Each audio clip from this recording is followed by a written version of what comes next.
अस्सलाम वालेकुम, मैं जमील फारूकी हूँ। आप मेरा ऑफिशियल यूट्यूब चैनल देख रहे हैं। तमाम तारीफ़ें ज़ात पाक के लिए जो हमारी शहर से भी करीब है और हमारी हर आने जाने वाली सांस के बीच में होने वाली मामूली सी जुम्बिश को भी बखूबी जानता है। और तमाम दुरूद पाक नबी आखिर ज़मां हज़रत मोहम्मद मुस्तफ़ा अहमद मुज्तबा सल्लल्लाहु अलैहि वसल्लम की ज़ात पाक के ऊपर जो वजह तख्लीक कायनात हैं, जिनकी वजह से हम हैं, जिनकी वजह से ये कुल कायनात है। सुप्रीम कोर्ट में मखसूस नशिस्तों के केस के ऊपर फुल कोर्ट समात आज भी हुई है। फुल कोर्ट समात में justice Athar Minallah was on fire और जो सवाल जवाबात किए गए हैं उसकी डिटेल्ड जो तफसीलात हैं वो मैं आपके सामने रखने लगा हूँ। समात मुकम्मल हो चुकी है। आज फैसला कुन समात थी, फैसला महफूज कर दिया गया है। लोग समझ रहे हैं कि शायद अब से थोड़ी देर बाद 1 घंटे 2 घंटे 3 घंटे के बाद ये फैसला सुना दिया जाएगा, लेकिन वहां पर जो सुप्रीम कोर्ट का अमला था उसने बिल्कुल क्लियर कट ये बता दिया है कि आज ये फैसला नहीं सुनाया जाएगा, ना ही वेबसाइट के ऊपर लगाया जाएगा। फैसला सुनाने के हवाले से टाइम अलग से या तो दिया जाएगा या किसी भी वक्त ये फैसला आएगा। तो आज की ये जो फैसला कुन समात थी बड़ी इंपॉर्टेंट रही है और इसने बहुत सारी चीजों के अंदर बहुत बातों को खोल कर रख दिया है। उसकी डिटेल्स क्या है, तफसीलात क्या है, वो मैं शेयर करूंगा। इसके अलावा वफाकी हुकूमत ने फोन टैपिंग के लिए इजाजत दे दी है। किस किस को इजाजत दी है, main stream national television channel इसको कैसे रिपोर्ट कर रहे हैं और रिपोर्टर कैसे रिपोर्ट कर रहे हैं, उसकी डिटेल्स क्या है वो डिटेल्स शेयर करूंगा। इसके अलावा इद्दत में निकाह केस 2 जगह के ऊपर, एक जगह के ऊपर खबर मानी का ख्वार हुए हैं। कहां पर?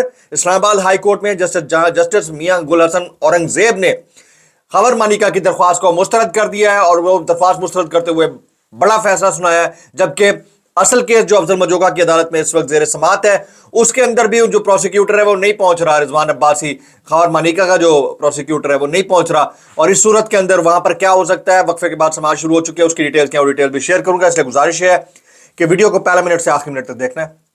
एक और गुजारिश है, अगर आपने चैनल अभी तक सब्सक्राइब नहीं किया सब्सक्राइब कीजिए, बेल आइकन यानी घंटा है घंटी अपने अंगूठे उंगली या साथ रखे डंडे से दबा दीजिएगा ताकि तमाम तर नोटिफिकेशन आप तक पहुंचते रहें।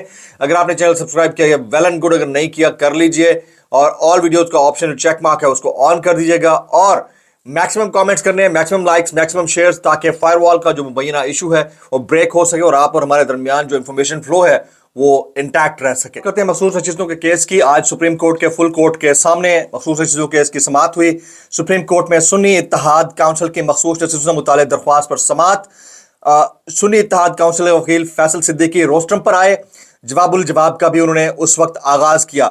फैसल सिद्दीकी यहाँ पर जवाबुल जवाब में बोले कि मुख्तसर रहूंगा, 15 मिनट में जवाबुल जवाब मुकम्मल करूंगा। आर्टिकल 218 के तहत देखना है क्या इलेक्शन कमीशन ने अपनी जिम्मेदारी शफाफ तरीके से अदा की या नहीं। साबित करूंगा इलेक्शन कमीशन ने अपनी जिम्मेदारी मुकम्मल नहीं की। वकील फैसल सिद्दीकी का जवाबुल जवाब। फैसल सिद्दीकी ने कहा कि मौक़िफ़ अपनाया गया है कि सुन्नी इत्तेहाद काउंसिल ने इंतखाबात में हिस्सा नहीं लिया, मखसूस नशिस्तों की लिस्ट जमा नहीं करवाई। 2018 में बलूचिस्तान अवामी पार्टी ने कोई सीट नहीं जीती लेकिन 3 मखसूस नशिस्तें मिली। इलेक्शन कमीशन ने बलूचिस्तान अवामी पार्टी से मुतालिक बेईमानी पर मबनी जवाब जमा करवाया। वकील फैसल सिद्दीकी तहरीक इंसाफ को रिप्रेजेंट कर रहे हैं। उन्होंने कहा इलेक्शन कमीशन के सामने मामला सुप्रीम कोर्ट से भी पहले लेकर जाया गया था। इलेक्शन कमीशन अपने ही दस्तावेजात की नफी कर रहा है और इलेक्शन कमीशन आज नजर आया कि किस अंदाज से उसने तमाम जजेस की आंखों में धूल झोंकने की कोशिश की। ये फैसल सिद्दीकी वही बात कर रहे हैं, क्या ये बेईमानी नहीं है। जस्टिस जमाल मंदोखेल यहां पर बोले, वो क्या बोले वो डिटेल्स रखता हूं। उन्होंने कहा भूल जाएं इलेक्शन कमीशन ने क्या कहा, इलेक्शन कमीशन का फैसला आइन के मुताबिक था, क्वेश्चन मार्क, कहते हैं सब भूल जाएं। फैसल सिद्दीकी ने कहा कि इलेक्शन कमीशन का फैसला बलूचिस्तान अवामी पार्टी से मुतालिक कानून पर मबनी था। क्या इलेक्शन कमीशन का बलूचिस्तान अवामी पार्टी से मुतालिक मखसूस नशिस्तों का फैसला चैलेंज किया गया? यहां जस्टिस अतहर मिनल्ला ने खड़ाक कर डाला। उन्होंने कहा कि क्या बलूचिस्तान अवामी पार्टी से मुतालिक इलेक्शन कमीशन का फैसला चैलेंज किया गया था। उसके ऊपर वकील फैसल सिद्दीकी बोले इलेक्शन कमीशन कह देता गलती हो गई। इलेक्शन कमीशन ने ऐसा रवैया अख्तियार किया जैसे बलूचिस्तान अवामी पार्टी से मुतालिक फैसले का वजूद ही नहीं है। इस पर जस्टिस इरफान सादत ने सवाल किया क्या बलूचिस्तान अवामी पार्टी ने खैबर पख्तूनख्वा इंतखाबात में हिस्सा लिया। बड़े गौर से सुनना है, पूरी समात है, फैसला कुन समात है, आखिरी समात है, बड़ी इंपॉर्टेंट है। क्या बलूचिस्तान अवामी पार्टी ने खैबर पख्तूनख्वा इंतखाबात में हिस्सा लिया? जस्टिस इरफान सादत का सवाल। जस्टिस वकील फैसल सिद्दीकी बोले बलूचिस्तान अवामी पार्टी ने खैबर पख्तूनख्वा इंतखाबात में हिस्सा लिया लेकिन सीट नहीं जीती। जस्टिस इरफान सादत बोले आपका केस मुख्तलिफ है, सुन्नी इत्तेहाद काउंसिल ने इंतखाबात में हिस्सा नहीं लिया, अभी दलाइल दें लेकिन बाद में तफसीली जवाब दें। जस्टिस इरफान सादत। बाप पार्टी नाम अजीब सा है, जस्टिस जमाल मंदोखेल के जुमले पर कह के। अब अगर कोई पार्टी बाकी सूबों में सीट ले और एक सूबे में ना ले तो क्या होगा? जस्टिस जमाल मंदोखेल। वकील फैसल सिद्दीकी बोले बलूचिस्तान अवामी पार्टी ने दीगर सूबों में सीट जीती लेकिन खैबर पख्तूनख्वा में कोई सीट नहीं जीती। इलेक्शन कमीशन का शफाफ रवैया नहीं है, गैर शफाफ है। जस्टिस काजी फाइज साहब बोले क्या आप चाहते हैं सुप्रीम जुडिशियल काउंसिल नोटिस ले? अगर नहीं तो जिक्र क्यों कर रहे हैं? आप चाहते हैं कि 2018 के इंतखाबात के हवाले से केस लें तो ले लेते हैं, लेकिन सुप्रीम कोर्ट 2018 इंतखाबात इंतजार नहीं करेगी। फैसल सिद्दीकी बोले अगर इलेक्शन कमीशन इम्तियाजी सलूक कर रहा है तो सुप्रीम कोर्ट देखे। जस्टिस काजी फायजा ने कहा यानी 2018 में इलेक्शन कमीशन ठीक नहीं था, यह वाला सवाल उठाया गया। JUI को अकलियती नशिस्त भी अलॉट की गई है। फैसल सिद्दीकी क्या जमीयत उलमा इस्लाम फे को अकलियती नशिस्त नहीं मिलनी चाहिए? जस्टिस जमाल मंदोखेल ने यहां पर कहा। उसके ऊपर जस्टिस नईम अफगान ने कहा कि कामरान मुर्तजा इस पर वजाहत दे चुके हैं कि मिस प्रिंट हुआ था, यानी कामरान मुर्तजा JUI के जो रिप्रेजेंटेटिव है उन्होंने इस पर वजाहत दी है कि मिस प्रिंट हुआ था। जस्टिस काजी फायज साहब बोले क्या सुन्नी इत्तेहाद काउंसिल में सिर्फ सुन्नी शामिल हो सकते हैं? जस्टिस काजी फायज साहब बोले सुन्नी इत्तेहाद काउंसिल में तमाम मुसलमान शामिल हो सकते हैं। वकील फैसल सिद्दीकी क्या 18 जनरल सीटें जीतने वाली को 30 मखसूस नशिस्तें मिलनी चाहिए? वकील फैसल सिद्दीकी काजी फाइज साहब बोले आपकी लॉजिक के मुताबिक आपको तो फिर सिफर सीट मिलनी चाहिए क्योंकि आपको कोई सीट नहीं जीते। आप तहरीक इंसाफ के केस पर दलाइल दे रहे हैं, आप सब बातें अपने खिलाफ कर रहे हैं। चीफ जस्टिस काजी फाइज साहब। वकील फैसल सिद्दीकी बोले जिन्हें आजाद उम्मीदवार कह रहे हैं वो आजाद उम्मीदवार नहीं है। फाइज साहब बोले अगर आप के दलाइल हम मान लें तो आपका केस ही नहीं, आप समझ जाएंगे जल्द। चीफ जस्टिस काजी फायज ने यहां पर खड़ा कर डाला, यानी रिमार्क से आपको अंदाजा हो रहा है कि सिचुएशन क्या बन रही है। चीफ जस्टिस काजी फायज ने यहां पर दिया कि आपके दलाइल मान लेते हैं तो मखसूस नशिस्तें PTI को मिल जाएंगी। वकील फैसल सिद्दीकी यहां पर बोले मखसूस नशिस्तें सुन्नी इत्तेहाद काउंसिल को मिलेंगी जो पार्लियामेंट में मौजूद है। जस्टिस अतहर मिनल्ला यहां पर क्या बोलते हैं वो बड़े इंपॉर्टेंट रिमार्क्स हैं। जस्टिस अतहर मिनल्ला ने कहा वोट के हक पर कोई बात नहीं कर रहा, अवाम ने एक मखसूस सियासी जमात को वोट दिया है, इंतखाबात को शफाफ बनाना जरूरी है। सूरत हाल के मुताबिक एक बड़ी सियासी जमात को वोट मिला जिसको इंतखाबी अमल से निकाल दिया गया। बात सियासी जमात की नहीं बल्कि अवाम के वोट के हक की है। 2018 में भी इंतखाबात पर संजीदा सवालात उठे थे और इलेक्शन कमीशन पर भी सवालात उठे थे, क्या खामोश रहें? अवाम का हक पामाल होने दें। जस्टिस अतहर मिनल्ला। बहुत इंपॉर्टेंट समाअत हुई है। मैं चाह रहा हूं कि इसकी तमाम तफसीलात आपके सामने रखी जाए ताकि आप इसको अंडरस्टैंड करें। अगर किसी उम्मीदवार का डिक्लेरेशन और कागजात नामजदगी एक ही पार्टी से तो क्या आजाद उम्मीदवार होगा? सवाल उठाया गया जस्टिस जमाल मंदोखेल की जानिब से। आजाद उम्मीदवार नहीं तो किस पार्टी में जा सकता है? आप तो कह रहे हैं कि सुन्नी इत्तेहाद काउंसिल में आने दो। जस्टिस जमाल मंदोखेल। फैसल सिद्दीकी यहां पर बोले अगर कोई आजाद उम्मीदवार मेरी पार्टी में शामिल हो रहा है तो क्यों मना करूंगा?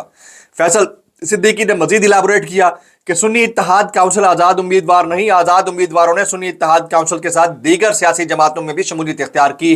वकील फैसल सिद्दीकी इलेक्शन कमीशन उसी वक्त कह देता आप सुन्नी इत्तेहाद काउंसिल में शामिल नहीं हो सकते, इलेक्शन कमीशन का मुसलसल एक ही मौक़िफ़ रहता तो बात समझ में आ जानी थी। फैसल सिद्दीकी ने यहां पर दलाइल दिए।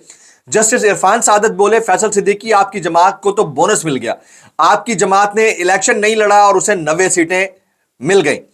जस्टिस अतहर मिनल्ला यहां पर बोल पड़े और उन्होंने बड़ा अच्छा कमेंट किया। उन्होंने कहा क्या इलेक्शन नॉर्मल हालात में और शफाफ हालात में हुए थे? क्या एक बड़ी सियासी जमात को अपने उम्मीदवार दूसरे जमात में भेजने पड़े? Question mark. Justice Jamal Mandokhel ने यहां पर बोला इलेक्शन कमीशन मान रहा है किसी पार्टी की डिक्लेरेशन नहीं दी उसको नहीं छोड़ा जा रहा। वकील फैसल सिद्दीकी यहां पर बोले सुन्नी इत्तेहाद काउंसिल के चेयरमैन को टावर मिलना चाहिए था, हामिद रजा को सिर्फ अपनी पार्टी का निशान मिलना चाहिए था, इलेक्शन कमीशन ने टावर का निशान नहीं दिया, हमने तो मांगा था।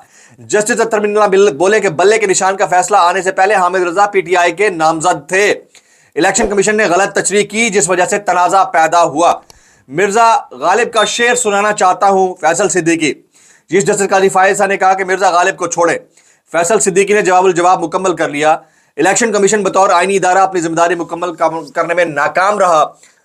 जस्टिस अतहर मिनल्ला ने यहां पर रिमार्क्स दिए और जस्टिस अतहर मिनल्ला के रिमार्क्स इतने इंपॉर्टेंट थे कि उसके बाद तमाम जवाब के जो दलाइल थे वो मुकम्मल कर लिए गए और फैसला महफूज कर लिया गया। जो सुप्रीम कोर्ट का अमला है उससे मुख्तलिफ जो पॉलिटिकल वर्कर्स थे या मुख्तलिफ जो लॉयर्स थे उन्होंने सवाल किया कि आप क्या आज ही फैसला सुनाने जा रहे हैं महफूज फैसला? तो उसके ऊपर जवाब आया कि महफूज फैसला आज नहीं सुनाया जाएगा और ये कल या परसों या किसी भी दिन किसी भी वक्त सुनाया जा सकता है, इसलिए इसकी तरफ से अभी फिलहाल ना ही समझी जाए। तो फैसला तो महफूज कर लिया गया है, अब देखते हैं कि क्या आएगा। जो रिमार्क्स सामने आए हैं उसमें लग यही रहा है कि फैसला जो है वो ऐसा आएगा कि जिससे सबको शॉक होगा, चाहे वो अप्लाई करने वाले हैं चाहे दूसरी तरफ की पार्टी, सबको शॉक लगेगा। मेरा एनालिसिस है, कोई इससे डिसएग्री कर सकता है। अभी हम दूसरी एक टॉप स्टोरी शामिल करते हैं। वफाकी हुकूमत ने एजेंसीज को कॉल ट्रेस करने का इख्तियार दे दिया है। ये जियो न्यूज़ की स्टोरी है, उनके पोर्टल की स्टोरी है, मैं आपके सामने शेयर करना चाहता हूं। तो अब से आपके हमारे सबके किसी के भी टेलीफोन टैप हो सकते हैं, उसको लेजिटिमेट करार दे दिया वफाकी काबीना ने। स्टोरी क्या है मैं आपके सामने रखता हूं। वफाकी हुकूमत ने एजेंसियों के नामजद अफसर को कॉल ट्रेस करने का इख्तियार दे दिया है। वफाकी काबीना ने हसास इजारे के नामजद अफसर को कॉल ट्रेस करने का इख्तियार देने की मंजूरी दी, जो सर्कुलेशन के जरिए दे दी गई है। इलामिया के मुताबिक समरी की मंजूरी कौमी सलामती के मफाद में किसी जुर्म के खदशे में पेश नज़र दी गई है, जबकि काबीना ने यह इख्तियार पाकिस्तान टेली कम्युनिकेशन एक्ट 1996 के सेक्शन 54 के तहत दिया है। ये टॉप स्टोरी थी जो मैंने आपके सामने रखनी थी और बड़ी इंपॉर्टेंट है। कुछ वायरल बयानात शामिल करने के बाद मैं एक बोलती तस्वीर आखिर में शामिल करूंगा। एक और केस है दत्त में निकाह केस, उस हवाले से एक बड़ा खड़ाक हुआ है। शाम का जो व्लॉग होगा उसकी डिटेल जो हेयरिंग है अफजल मजोका की अदालत में और इस्लामाबाद हाई कोर्ट में, वो मैंने शेयर करनी है। अभी बताने का फ़ायदा क्यों नहीं है कि अभी समाज चल रही है। वायरल बयानात इस डिस्क्लेमर के साथ, अगर आपको मेरी बात बुरी लगती है तो माजत ज़्यादा बुरी लगती है, इंतहाई माजत और ज़्यादा बुरी लगती है। सानू की कैसे कर लेते हो यार। कमर जमान कह रहा साहब, ट्विटर अजीब तमाशा है, हुकूमत की पाबंदी भी और इस्तेमाल भी बड़ी जल्दी याद आ गया है आपको। ये वो है जो साबिक वफाक के वज़ीर इत्तलात रहे हैं और ये एक्स की बंदिश के ऊपर दिफा में कमेंट करते रहे। आज ये बोल रहे हैं कि ट्विटर अजीब तमाशा है, हुकूमत की पाबंदी भी और इस्तेमाल भी। कैसे कर लेते हो यार, कैसे कर लेते हो। ख्वाजा आसिफ साहब कहते हैं बिजली चोरी में पुलिस, सियासतदान, वजीर सब मिले हुए हैं। सर मामला सिर्फ बिजली चोरी का नहीं है, या तो खंबे चोरी हो जाते हैं या बंदे चोरी हो जाते हैं या धंधे चोरी जो हो जाते हैं। कैसे कर लेते हो यार, कैसे कर लेते हो। अल्लाह दी कसम, कोई एक गुर तो बता दो। आगे जी सुहेल बड़ाई साहब, इमरान खान समझते हैं ये सिस्टम नहीं चल सकता, अगर मैं कुछ अर्सा और जेल में रहा तो ये सिस्टम मेरे कदमों में गिरेगा। लोगों में मायूसी है, अदम इत्मीनान है, रियासत से गिले शिकवे हैं। सुहेल वड़ायत साहब, कुछ ट्वीट्स में शामिल करता हूं, जैसे इमरान रियाज खान का ट्वीट है। वो कहते हैं कौमी सलामती को एक्स से खतरा है, वज़ारत दाखिला का अदालत में मुवक्कफ। जिस वक्त हुकूमत ने यह बयान दिया उस वक्त भी पाकिस्तान के तकरीबन तमाम हुक्मरान और इदारे इस एप्लीकेशन को लगातार इस्तेमाल कर रहे हैं। कौन किसको बेवकूफ़ बना रहा है। हकीकत तो यह है कि अब माफिया की कौमी सलामती को कौम से ही खतरा है। कैसे कर लेते हो यार। साबिर शाकिर, सुप्रीम कोर्ट में मखसूस नसीहतों की चोरी का केस समाअत मुकम्मल, फैसला महफूज कर दिया गया। हामिद मीर, जिंदा कामों की एक निशानी यह है कि उसके पढ़े लिखे नौजवानों को पाबंदियों और कदमों को कितनी बेड़ियां क्यों न पहना दी जाए, उनके मुंह पर कितने ही ताले क्यों न लगा दिए, वो किसी ना किसी तरह से आ या सिसकी भरकर अपने एहतजाज का इजहार जरूर करते हैं, जो कि नहीं हो रहा है। आखिर में एक तस्वीर दिखाता हूँ, ये मुलाजा कीजिए। ये गवर्नर पंजाब हैं और ये मुल्क के इस वक्त सदर और अपनी पार्टी के शरीक चेयरमैन उनको घुटनों पे पांव रखकर मिल रहे हैं, उनको रिसीव कर रहे हैं। ये गुलाम इब्ने गुलाम इब्ने गुलाम इब्ने गुलाम की जो रविश है वो हमारे अंदर से जा नहीं रही है। इससे बेहतरीन बोलती तस्वीर कोई नहीं हो सकती। इसके ऊपर आप कमेंट करना चाहें तो फ्लोर हाजिर है। ब्लॉग से इतना ही, सब्सक्राइब कीजिए, बेल आइकन कीजिए, दुआ में याद रखिएगा। अस्सलाम वालेकुम वरहमतुल्लाहि वबरकातुहू।